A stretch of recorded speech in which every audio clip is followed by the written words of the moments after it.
Tech Brother ပြောပြမယ်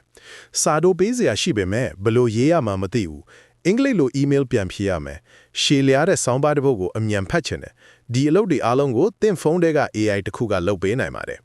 ဒါက ChatGPT mobile app ပါ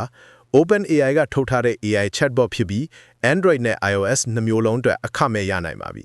Play Store သို့မဟုတ် App Store မှာ ChatGPT လို့ရှာပြီး download လုပ်လို့ရပါတယ်။ account တစ်ခု Google account နဲ့အဆင်ပြေတယ်။နဲ့ဝင်လို့ရပါတယ်။အခမဲ့ version က GPT 3.5 ကိုသုံးပြီးမေးခွန်းအကန့်အသတ်မရှိမေးလို့ရပါတယ်။စာရိုက်ပြီးမေးလို့ရသလိုအသံနဲ့လည်းမေးလို့ရပါတယ်။ ChatGPT app ရဲ့အသုံးဝင်တဲ့လှုပ်ဆောင်ချက်၃ချက်ဖော်ပြပေးလိုက်ပါတယ်။တစ်စာရေးရတဲ့အကူအညီ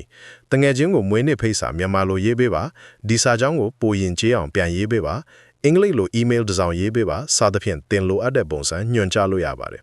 နှစ်ရှင်းပြခြင်းဥပမာတွေနဲ့ရှင်းပြပါ9နှစ်အရွယ်ကိုရှင်းပြသလိုရှင်းပြပါလို့ညွှန်ကြားနိုင်တယ်ခက်ခဲတဲ့အကြောင်းအရာတွေကိုလွယ်လွယ်ကူကူနားလည်အောင်ရှင်းပြပေးနိုင်တယ်3အကျဉ်းချုံးခြင်းရှည်လျားတဲ့ဆောင်းပါသတင်း video transcript ကိုကူးထည့်ပြီးအချက်3ချက်နဲ့အကျဉ်းချုံးပေးပါလို့မေးလို့ရပါတယ်မဖတ်ဖြစ်သေးတဲ့အကြောင်းအရာတွေကိုအမြန်ဖတ်မိနိုင်ပါတယ်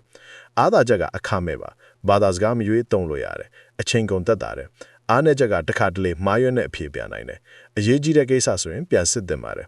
တစ်နေ့9မိနစ်တစ်ပတ်3ချိန်ဒီအချိန်လေးနဲ့သင်ဟာဖုန်းကိုပိုတော်တဲ့အသုံးပြုသူတယောက်ဖြစ်လာပါလိမ့်မယ်နေ့စဉ်မိနစ်ပိုင်းလေးဒီလို mobile tips တွေကိုလေ့လာပြီး Tech Brother နဲ့တူပိုတော်လာအောင် follow လုပ်ထားပါဦး